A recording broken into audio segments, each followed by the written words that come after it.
Steve, I have a non-basketball question. What went through your mind when you got the news about what happened in Atlanta last night?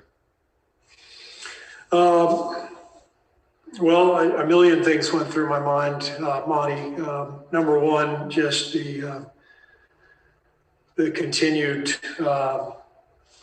hatred and racism that's going on, in the wake of the pandemic, and it's so devastating, so disappointing that we would judge each other based on our heritage, our ethnicity, anything like that. But this is the world we live in, and I just feel bad for everybody out there who is, dealing with this kind of hatred, this kind of racism. I particularly feel terribly, obviously, for the victims and the family members of the victims.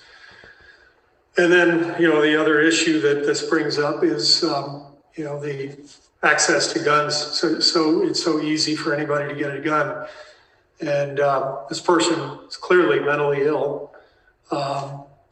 Nobody mentally healthy walks in and murders 8 people. And so we have a bill that's, for the second year in a row, passed the House, H.R. 1, that would require background checks before people buy guns, something that 90% of Americans, regardless of political affiliation, believe in. 90%. And yet the Senate won't even put it to a vote because of their connection to the NRA, financial considerations, connections, however you want to put it. And it's just disgusting.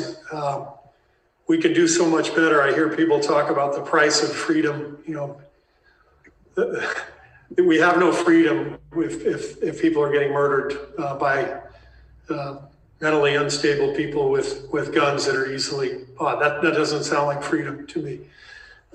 Freedom would be the ability to live without fear of getting murdered. So this is our country, and our Congress has something sitting right in their hands. The Senate has something that 90% of us want. It's right in their hands.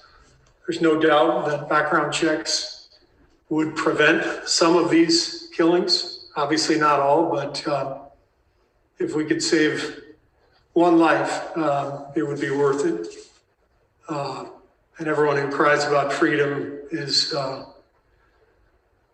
getting the point wrong. Freedom is being able to live without fear. How much of a influence do you think the rhetoric has on these kinds of crimes? Oh, there's no doubt that the rhetoric during this pandemic has instigated a lot of what we're seeing, whether it's just animosity, or in this case, violence and murder. No question. And let's be honest. Our ignorant ex-president has not helped matters by using derogatory terms, for COVID-19. As if where we're from or what we look like should hold us responsible for a virus, right? I mean, think about that. My old coach, Greg Popovich, who's one of the wisest men I know, he has a favorite expression. He says, we are all just an accident of birth. And it's true. None of us gets to choose what we look like, what our skin color is. We just come out as we are, an accident of birth. We're all just flesh and blood.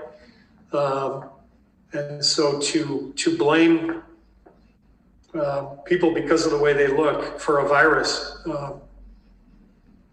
think how ignorant that is, and how stupid that is, and how dangerous that is.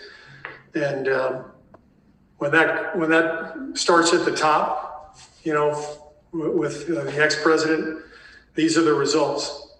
And if you can't make that connection, then that's your own problem.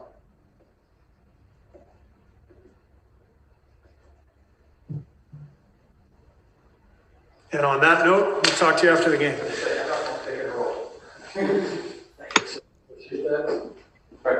Thanks, everybody. Text or call or